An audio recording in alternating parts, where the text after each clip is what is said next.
Honored to be here and serving as your chair of this prestigious committee, the Penny Capital Sales Tax. Our job is really, really simple, and that is to formulate the question and prioritization of the roads and bridges and the infrastructure that we're going to present to county council. In accordance to FOIA, the newspapers, the radios, online, and the agenda has been posted. And I want to state that we do have a quorum to conduct business, so we're excited about that. At this time, I'm going to ask Commissioner Stevens to give us our invocation. Thank you.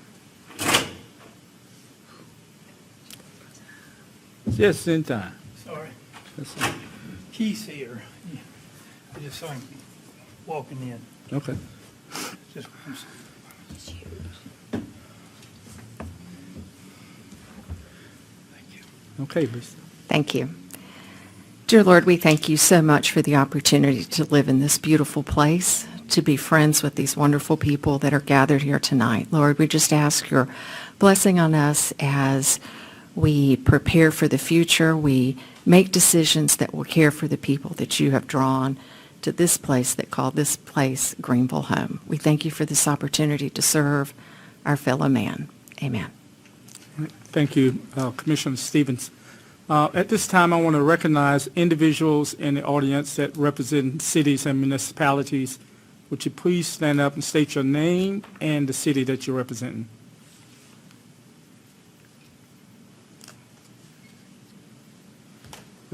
Elected officials as well. So good evening. I'm Clint Link with City of Greenville, Director of Engineering Services. Thank you, Clint.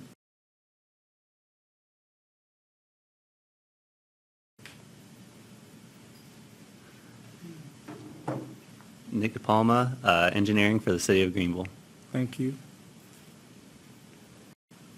Good afternoon, Dorothy Dow, Greenville City Council at-large representative, and thank y'all for your service. Thank you. Good afternoon. I'm Shannon Lavrin, and I serve as the city manager for the city of Greenville. Thank you. Thank you, Shannon. Good afternoon. I'm Brandon Wilson with SCDOT, and I'm the district administrator here. Thank you, Brandon. I'm Terry Merritt, Mayor of the City of Malden, the tip of the Golden Strip. Thank you, Terry.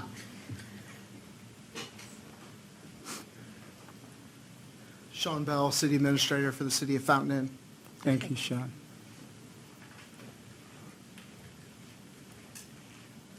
Shannon Herman, City Administrator, City of Travelers Rest. Thank you so much.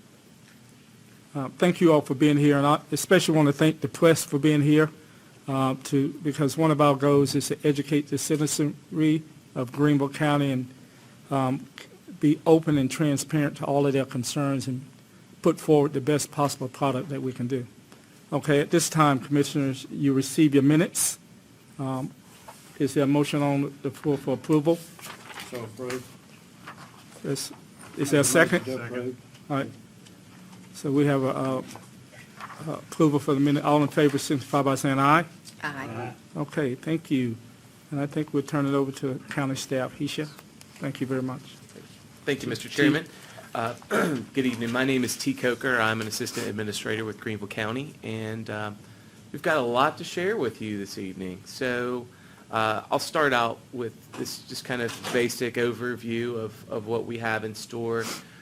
Before we get to the actual projects, which is the bulk of this evening's presentation, we would like to rewind the tape back and talk a little bit about the genesis of developing a project list. So we'll go through that.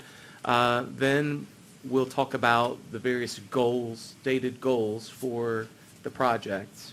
And then we'll get into the types of projects. We've organized them into 8 different categories. And then project tiers, we've also grouped them into priority areas. I shouldn't say areas, but into priority groupings. And then we'll wrap up our presentation with a discussion of our upcoming meetings, both public and commission. Okay, thank you very much. Sure. So So if we go back to around Thanksgiving, at that point in time of last year, county staff and county council met, and we had a discussion about what it would be like for county staff to engage the various road owning entities, so the DOT, the 6 cities, and to essentially conduct a countywide inventory of roadway conditions.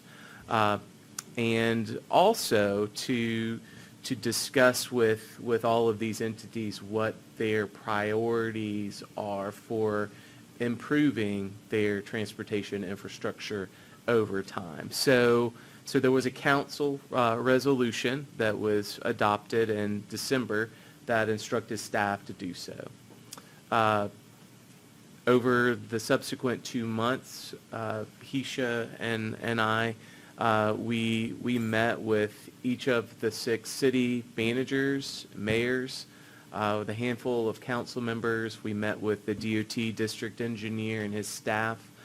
We had conversations with folks from GPATS and ACOG, and of course with our own staff at County Roads and Bridges. And so between all of those stakeholders, all of these, these are mostly professional engineers and the folks who keep tabs on the condition and the quality of all of the transportation infrastructure, our roadway infrastructure in our county. We solicited and received from them a list of high priority projects, and we created a website called Our Transportation Challenge, and we essentially featured all of our research, all of the analysis, as well as the map of high priority projects. And so that was completed in February. As far as the goals for the projects that were submitted to us and the goals behind the projects that we'll be presenting to you this evening, there are just a few big animating ideas. First of all, safety. If we don't have a safe roadway system, we don't have a good system. And we want to have a system that's efficient. One of the things that we've joked about internally is the idea of having just being very practical, being very direct, and addressing specific problems that we're aware of, and just being kind of no fuss about it. One of the things that we've tried to do is consider potential funding matches. Unfortunately, there really aren't too many of those, but we've been able to highlight when and where either a city or potentially GPATS, or there may be some other funding available. But let's face it, the reason why we're here is because there's not much match going on in this county. And then also to focus on the roads that we have, not think about the roads that we want to have. Now there are some roads, some projects that you'll see this evening that are extensions or realignments of existing roads, but there's nothing fanciful, no crazy bypasses. It's all, again, focused on what we have and improving that infrastructure. And again, our Transportation Challenge map, those high priority projects, we really regard that as the starting point for the projects that we were able to develop as part of this evening's presentation for you all. As far as specific goals that are specific to the different entities, from a county standpoint, we've got 1,900 lane miles of roads. We're adding 20 plus miles a year. We were able to resurface less than 20 this past year. Those lines will not intersect. And so we've got deferred maintenance that we need to address. Another focus for the county is to get away from kind of piecemealing repaving projects in neighborhoods, which is what you're which is what you have to do when you have small budgets, but instead to think about repaving entire neighborhoods at once, which is a much more rational and cost-effective way of upgrading pavement, because you only have to mobilize once. And frankly, most neighborhoods were developed as a piece, and so it makes sense that all of those roads would devolve and wear out at the same time. So the idea is to lift up entire neighborhoods when and where possible.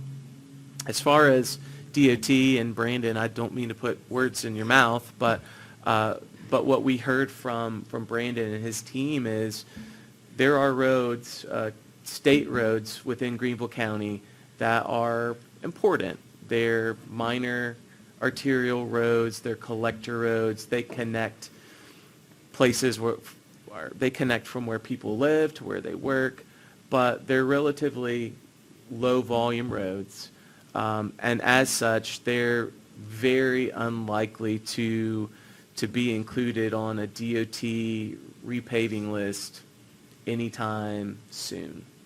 Not just years, but decades. And so unfortunately, there are a lot of roads in Greenville County that kind of fall into that category. So we've been able to feature many of those in our resurfacing list.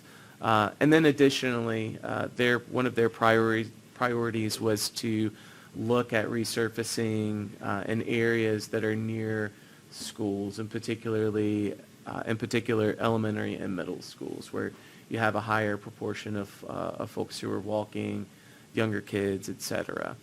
And as far as the municipalities, there's a broader range of goals that are tied to their projects. But in general, you could characterize them as road safety, congestion relief, and access management. Another thing that we heard from the cities, in particular Greenville, is we want to make sure that the gateways, the thoroughfares leading into the city, are well maintained, and that they kind of set the stage for what the experience for the traveler is going to be like upon entry into the jurisdiction. And so what I'd like to do is actually hand over my keyboard to Ms. Gamble, and I'm going to let her pick up the next 95 slides. So this is what we've all been waiting for. Let's dig into these projects. Everybody sit back, relax, get comfortable. So our first project type is, of course, resurfacing, which includes reconstruction and repaving. We have 1,400 resurfacing projects that are included in this list for a total cost of $457 million plus. Our next project category is intersection improvements, and that includes turn lanes, traffic signals, roundabouts, any type of road realignment, and pedestrian safety. There are 37 intersection improvement projects at an estimated cost of $136.5 million. Third category is roadway safety. So this includes traffic signals and turn lanes, some realignment, widening, access management, pedestrian safety, and sometimes a combination of all. There are 18 of these projects with an estimated cost of $117,700,000. Fourth category is congestion relief, which includes, again, turn lanes, road widenings, realignment, and access management. There are 15 of these projects at an estimated cost of $192,400,000. Our fifth category is bridges and stormwater. So this includes bridge maintenance, bridge replacement, and culverts, catch basins, and curb and gutter. There are 39 of these projects at an estimated cost of almost $44 million. Our sixth category is pavement preservation, which is a treatment used to extend the service life of asphalt. And there's a lump budgeted cost of $40 million over the life of the program. Our next category is road safety enhancements.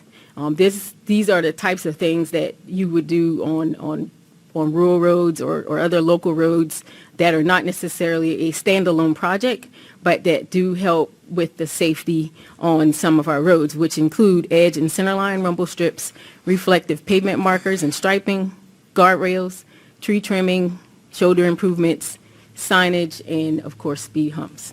We also have $40 million budgeted over the life of the program for these types of projects.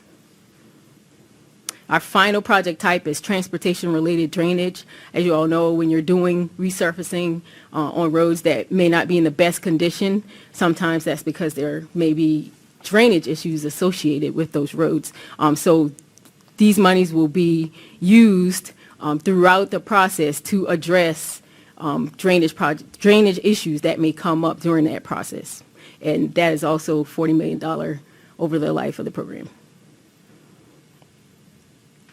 So our grand total, again, we are going to pave 1,400, or we're proposing to pave 1,400 roads, which is about 542 centerline miles, 109 projects at an estimated cost of $1.067 billion.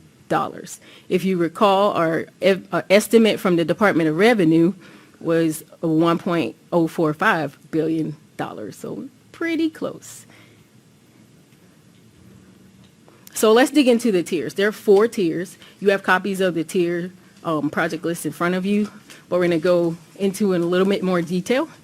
So tier 1, we have 316 resurfacing projects, about 120 centerline miles, and then we have a selection of intersection projects, including, but not limited to, Harrison Bridge Road at Hips, SE 14 at Fort Shoals Road, got Bethel Road at Bridges and Tanner, North McBee Avenue at West Broad Street, and so on and so on. Just to give you an idea of some of the conceptual plans, I'm not going to sit there and bore you with each one, but I wanted to give you an idea, a feeling for what we're looking at. So these are conceptual plans for what could be done in some of these locations. There are even some options where we have multiple options that we're considering. This is Bethel Road at Bridges and Tanner in Malden. It's a very interesting conglomeration that is a source of ire for a lot of our citizens. So there are actually multiple concepts for that area that would be, of course, developed throughout this process. But, you know, we've gone through with a consultant and really tried to take a look at how could we improve some of these situations. So I'm just going to click through. We're not going to spend time digging into each one, but there are several that have multiple options, and then some that are pretty straightforward, like this, where you're signalizing, adding turn lanes, just making an improvement overall to the intersection. There are some roundabouts. But overall, there are projects in every category that are spread throughout the county. This one, Forrester and Hambry, is also in Malden. Edwards at Howell, a signalization that has been needed for many, many years. And then, you know, there are safety projects, congestion relief projects, and bridges and stormwater also included in Tier 1. So just to give you an idea, a safety project, US 25 at Little Texas Road, to help pedestrians be able to get back and forth to the commercial areas. Salters Road realignment, which is a project that has been under development for a very long time. Congestion relief projects. And then, of course, as we're going through this entire process, we have to keep in mind that we need to do preliminary engineering and right-of-way acquisition for future projects. Right. So the way we have set this up is that we are aligning it up so that we can be doing preliminary engineering and right-of-way acquisition for future projects within each tier. Mm-hmm. So let's move on to Tier 2. This tier has 125 miles of roads that we're going to resurface. And then some of the highlighted intersections include 2 on West Georgia, US 25 at Hawkins, East North at Academy, a couple on SC 101, and Stalling at Roberts. So again, same thing, just some concepts of what these improvements might look like to give people a better idea of what this could be like if all of these projects were approved.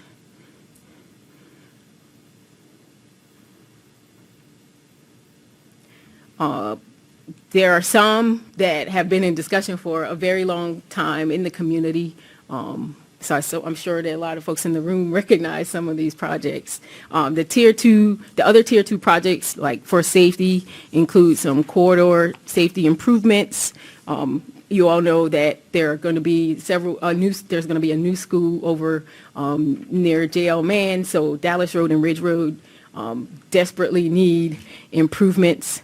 There's some congestion relief projects, Howell Road, Ferry Road, pain points within our community. And then, again, more bridge and stormwater projects that have been much needed. So same thing again, we went through concepts with our consultant. Again, these are conceptual plans, so as we go through the process, obviously, the plans will be developed in a more robust way, but this gives you a feel for what these projects could look like. So again, preliminary engineering and right-of-way acquisition for projects that will be in future tiers. Tier 3 projects, we got 157 miles of resurfacing. Some of the intersections include North Pleasantburg at East North Street, SC 290 at East Darby, Lawrence Road at Burdett, Gibbs Shoals Road at Dillard Road, North Main Street at Howard Drive and Valley View Road, just to name a few. So again, some different conceptual plans about how some of this work could be accomplished, what these would look like. You go from the very, very simple to some more complicated, like SE 417 at Scuffletown Road. Mm-hmm. So we're just going to click through these pretty quickly. And I can't remember if I mentioned this, but these projects, of course, are spread countywide, and these project lists were developed with the prioritizations of each city, the DOT, and the county in mind. Okay. Other Tier 3 projects include North Pleasantburg Drive at Wade Hampton, some widening on some smaller county roads that are experiencing tremendous amounts of traffic growth, some more congestion relief, and bridges and stormwater upgrades. So this one is a pretty neat one. This is North Pleasantburg at Wade Hampton, over near the Red Lobster. Mm-hmm. That has been an interesting intersection for a very long time. And so there's a couple different concepts here. Some of them are pretty aggressive. Some of them are will be very interesting for us to investigate further. But we felt like we needed to really try to find ways to really actually make significant improvements in these projects. So there are a couple different options there. Again, some corridor safety improvements for North and South Pleasantburg. This is a rural road widening in an area you can kind of see on the map where subdivisions are just exploding, but the roads are very narrow, 16 to 18 feet wide, and just cannot accommodate the traffic.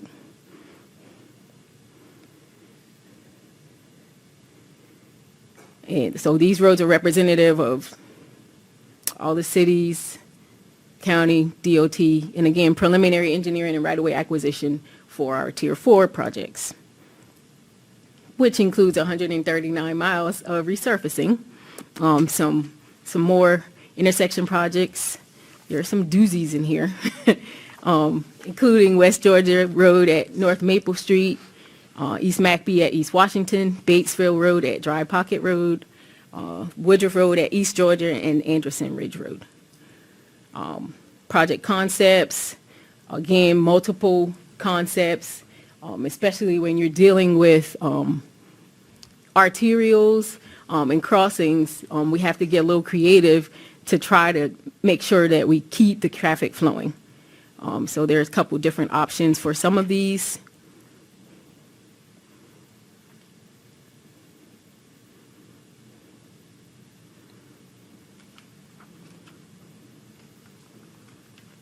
And so our remaining Tier 4 projects include safety projects on Ben Hammy Road Drive, Locust Hill Road at Lynn Road and Waters Road, some congestion relief projects, and additional bridges and stormwater.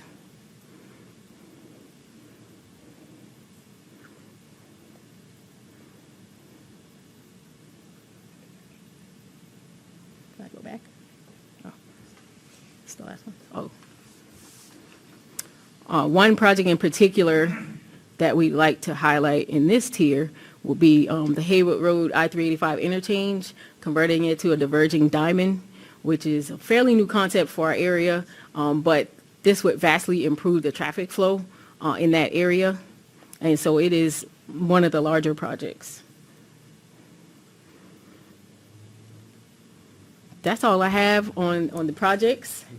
We also have an updated version of the map that we showed you previously. Right click or left click? Left click. There we go. There we go. So this map has all those projects loaded. You can zoom in, you can click on projects, you can see here there's a whole subdivision of paving. There's lots of different projects. If you click, maybe it'll give you more information about what that project is. So all of the projects that we've mentioned that are on the list are all loaded into this very dynamic map. So when I zoom back out, you can really see that the whole county is covered. There are a lot of, T mentioned it earlier, there's a lot of resurfacing on roads that simply otherwise don't have funding. There are roads in northern Greenville County that would never probably be paved. Old Highway 25, the Watershed Road. Let's see here. North Tigerville Road. And, you know, you hear the names of these roads and you think, man, those wouldn't be paved. Well, you have to remember that DOT has Act 114 and their projects are ranked statewide. So while in our world or in our minds, especially if you live in that area, it may seem like it's a higher ranked or higher priority road. In the whole grand scheme of things, you know, their funding is just focused in different areas. The politics are taken out of their process. So unfortunately, there are roads like these that otherwise will never get resurfaced. Click around a little bit more. You see Bramlett Road.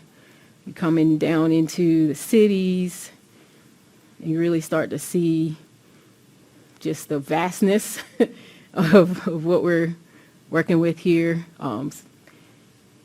Stormwater projects, bridge projects. Let's click on a bridge. Let's see what this is here. Alice Farr Drive. That's a county project. Queen Street Bridge. It's a City of Greenville project. So I invite you to, you know, check out the map, click around, ask questions.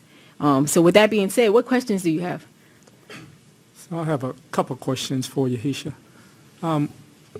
You know, this project list, you gave us the project, the road, the type, and the cost, but you didn't give us a time frame as it relates how long it's going to take to repair. And is the repairing, resurfacing or repairing roads and bridges going to extend beyond the 8 years? That's a great question. So it may. The funding will be collected for 8 years. As long as the funding is collected, the project will begin within that 8-year cycle, and you do the work until you run out of money. Right.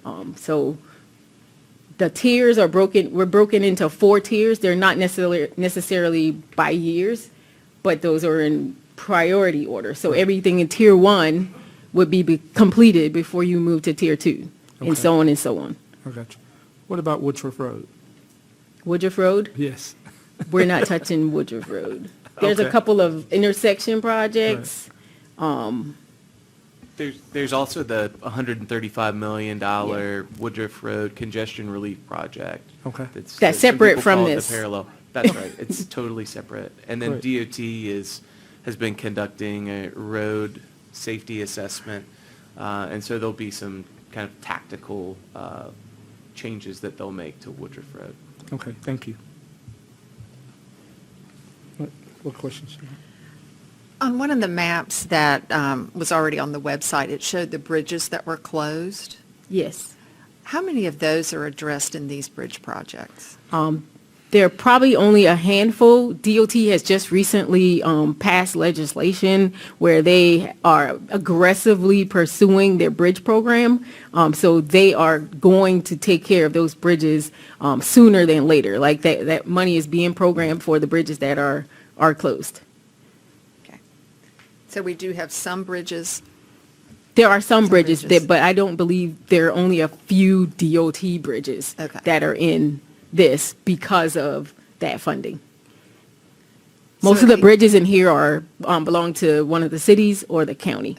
So at the end of 8 years, if this all happens, then between those other projects and this money, we'll have our bridges up to. For the most part, yes. Yeah. Yes. Okay.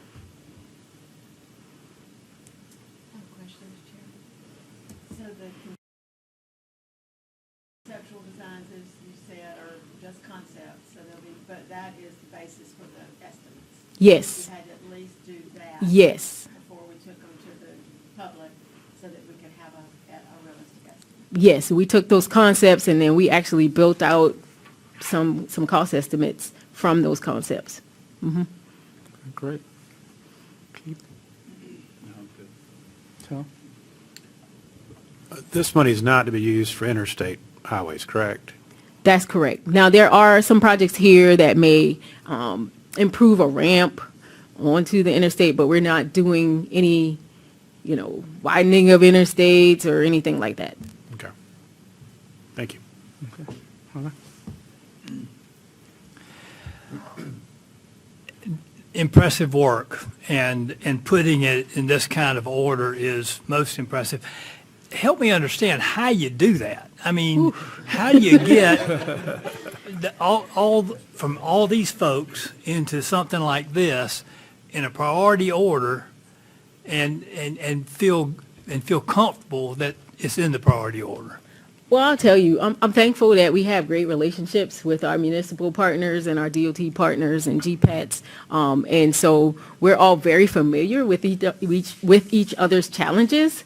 But, T and I did a lot of meeting and talking and emailing and calling and more meeting with all of them to make sure that we had a good handle and a good idea of not just what their priorities are, but, what the needs are within their community. And so we really tried to make sure that that was reflected in the tiering, in the prioritization, to make sure that their priorities and their needs were being met. Good job. Well, it's a wonderful job, and I congratulate you on putting it together and pulling together all that stuff into something that we can digest. Thank you. Thank you. Keith? Yeah. I too want to congratulate y'all. This is really put together well. And I want to thank everybody out there that had input with this too. We appreciate that very much. And this looks like something that we can surely move forward with. After we hear all our hear the public input into this thing. It really looks good. In my understanding, let me go back. We're talking about in the sequence. Tier 1 is the first sequence. Is that right? That's correct. Tier 2, it's all based on funding, of course. Yes. Tier 3 and Tier 4. Tier 4 could possibly run out past 8 years, but as long as we get the funding. Correct. That tier will still be. Correct. The funding gets collected for 8 years, but we can continue to do the work until the funding runs out. Okay. This is a minor question relative to what everybody else has asked, but this bucket at the bottom of the page that says safety, drainage, and pavement, Yes. who decides the bucket? So as we dig into the resurfacing, and, you know, these resurfacing packages are put together, then there's a lot more work that's done to really scope out, okay, for example, you have this old, narrow county road, and maybe in your initial assessment process, you find some buried crossline pipes that you didn't even know were there, or that you need to do some extensive ditching to make sure that the water goes where it needs to go so that you don't mess up the brand new paved road that you're getting ready to pave. For so often in the past, the staff has had to make tough decisions about not addressing certain things and just getting the road paved, and we really need to have a holistic and comprehensive approach to make sure that what we're paving is going to stay in good condition. So this money supports the projects above it. That's correct. Okay, good. Any other questions? Okay, let's continue. So we're going to just remind you that we do have some meetings upcoming. Our first public meeting is going to be on April 30th, and that will be held hosted in Malden, followed by Greer, and then one here at County Square and Travelers Rest. So we will come back together as the commission on May 13th to digest all the information that's received in those. So our format for the public meetings will be sort of an open house style. We'll have some graphics that will be available and maps that the public can look at. They can see the projects and provide feedback on what they think about the projects. We'll have the website available for viewing on site. We'll provide ways for them to write down their comments or talk to us, and we'll be there to answer questions for them. So it'll be open house, drop-in style.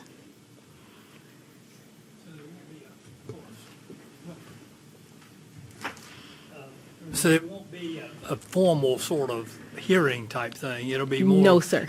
I did one in Simpsonville. I think that when they were looking at doing some of that stuff, they had a little booth set up that sort of talked about different things, and you go from one to the other, and you get questions, and they take the input. Yes. Okay. Yeah. So we'll have it set up so that each of the different project types will Yeah. be kind of separated out.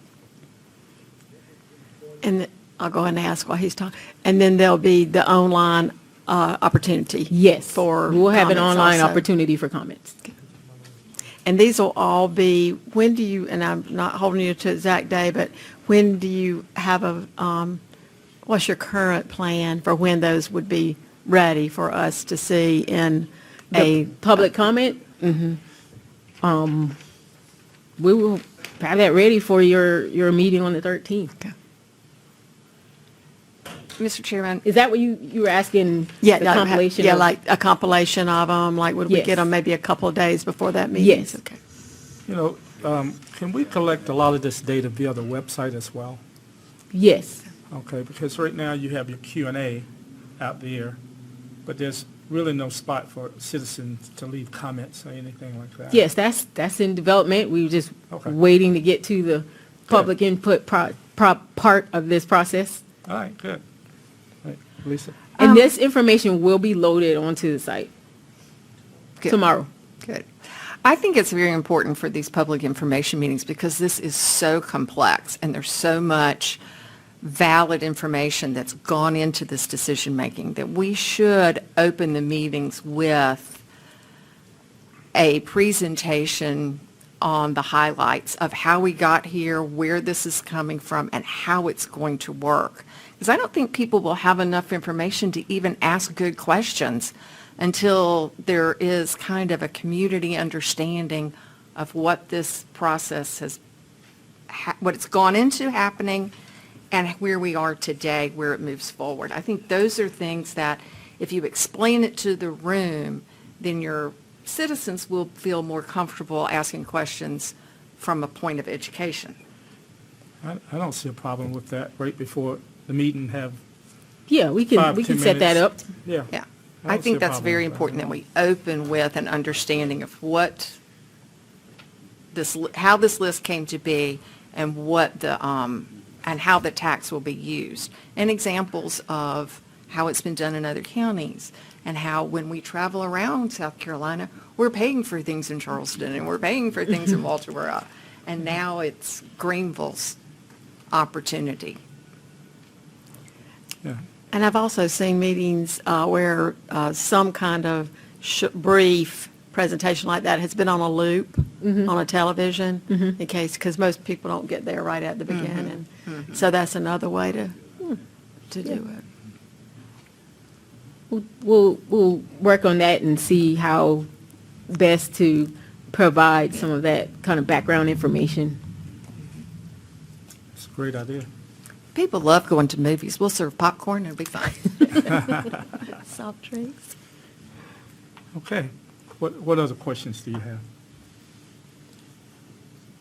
Anything else from staff? Just want to remind you that we do have our site, greenvillecountyroads.com. The presentation will be loaded tomorrow along with the project list and public meeting on April 30th. You know, I just want to thank staff for great work and also this committee here. Thank you for all of your volunteers, and you don't get paid a lot of money, right? So thank you very much for, making Greenville County a better place to live, work, and play. So is there a motion for adjournment? So moved. Is there a second? Second. All in favor signify by saying aye. Aye. We adjourn. Thank you. Thank you. Good job. Yes, thank you, everyone. I love the tears. That's so good. Oh.